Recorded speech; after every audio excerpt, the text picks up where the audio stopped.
بسم اللہ الرحمن الرحیم۔ حضرت داؤد علیہ السلام کے زمانے میں ایک بڑھیا تھی۔ اس نے ایک مرتبہ 3 روٹیاں لائے خدا میں دی اور پھر آٹا گوندنے بیٹھی۔ اچانک ہوا آئی اور اس کا سارا آٹا اٹھا کر لے گئی۔ وہ بڑھیا حضرت داؤد علیہ السلام کے پاس فریاد لے کر پہنچی اور ہوا کی شکایت کی۔ حضرت داؤد علیہ السلام نے ہوا کو بلایا اور پوچھا، تم نے اس کا آٹا کیوں اٹھایا؟ تو ہوا نے عرض کی، ہوا کے فرشتے سے پوچھے۔ تو حضرت داؤد علیہ السلام نے اسے بلایا اور اس سے پوچھا تو اس نے عرض کیا، خدا سے پوچھئے۔ تو حضرت داؤد علیہ السلام نے جب اللہ سے پوچھا تو اللہ نے فرمایا، اے داؤد، سمندر میں ایک کشتی پر بڑے بڑے تاجر جا رہے تھے کہ ان کی کشتی میں ایک چوہے نے سوراخ کر دیا اور کشتی کو ڈوبنے کا خطرہ پیدا ہو گیا۔ میں نے ہوا کو حکم دیا کہ وہ یہ آٹا اڑا کر اس کشتی میں ڈال دے تاکہ وہ لوگ اس آٹے سے سوراخ بند کر لیں۔ چنانچہ انہوں نے اسی آٹے سے سوراخ بند کیا اور بسلامتی کنارے پر پہنچ گئے۔ اور پھر اللہ نے فرمایا، اے داؤد علیہ السلام، ان کشتی کے تاجروں سے ان کے سارے مال کا تیسرا حصہ اس بڑھیا کو دلاؤ۔ چنانچہ داؤد علیہ السلام نے ایسا ہی کیا اور 300,000 دینار کا مال بڑھیا کو ملا۔ داؤد علیہ السلام نے فرمایا، یہ اس کی 3 روٹیوں کے صدقے کی برکت ہے۔ حضرت اکرمہ رضی اللہ تعالیٰ عنہ فرماتے ہیں کہ ایک ملک کا بادشاہ بہت ظالم اور کنجوس تھا۔ اس نے اپنے ملک میں یہ اعلان کر دیا کہ کوئی بھی کسی فقیر یا مسکین پر کوئی چیز صدقہ نہ کرے، کوئی کسی غریب کی مدد نہ کرے۔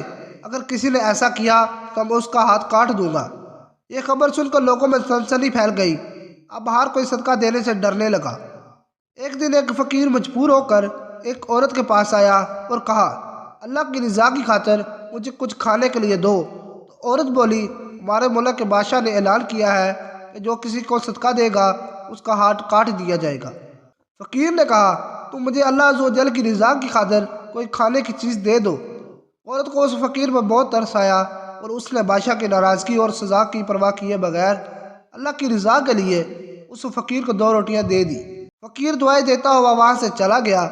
جب بادشاہ کو یہ پتہ چلا کہ فلاں عورت نے 2 روٹیاں صدقہ کی ہے تو وہ سخت ناراض ہوا اور پھر اس نے اس عورت کے ہاتھ کٹوا دیے اور اسے شہر سے بھی نکال دیا۔ اس عورت کا ایک شیر خوار بچہ بھی تھا جسے اس نے اپنے کندھوں پر سوار کر لیا اور لے کر شہر سے باہر چلی گئی۔ راستے میں اسے بہت سخت پیاس لگی۔ پاس ہی دریا تھا۔ اس نے سوچا پانی پی لینا چاہیے۔ یہ سوچ کر وہ دریا کے پاس گئی اور جھک کر اس میں سے پانی پینے لگی۔ جو ہی وہ عورت پانی کی طرف جھکی، اس کے کندھوں پر سوار اس کا دودھ پیتا بچہ پانی میں گر گیا اور دریا نے اسے بھی اپنے ساتھ بہانا شروع کر دیا۔ یہ دیکھ کر عورت نے پریشانی کے عالم میں چیخنا اور چلانا شروع کر دیا۔ اتنے میں اس کے پاس 2 خوبصورت نوجوان آئے اور اس سے پوچھا، تم کیوں رو رہی ہو؟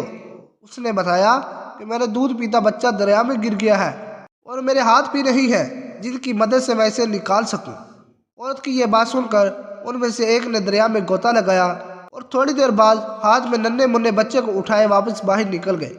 عورت نے اپنے لخت جگر کو صحیح سلامت دیکھ کر خوش ہو گئی۔ اب دوسرے شخص کی باری تھی۔ اس نے اپنے منہ میں کچھ پڑھ کر اس کے جسم پر دم کیا جس سے اس کے دونوں ہاتھ درست ہو گئے۔ یہ دیکھ کر وہ عورت اور زیادہ خوش ہو گئی اور ان سے پوچھنے لگی کہ اے اللہ کے نیک بندو، تم کون ہو؟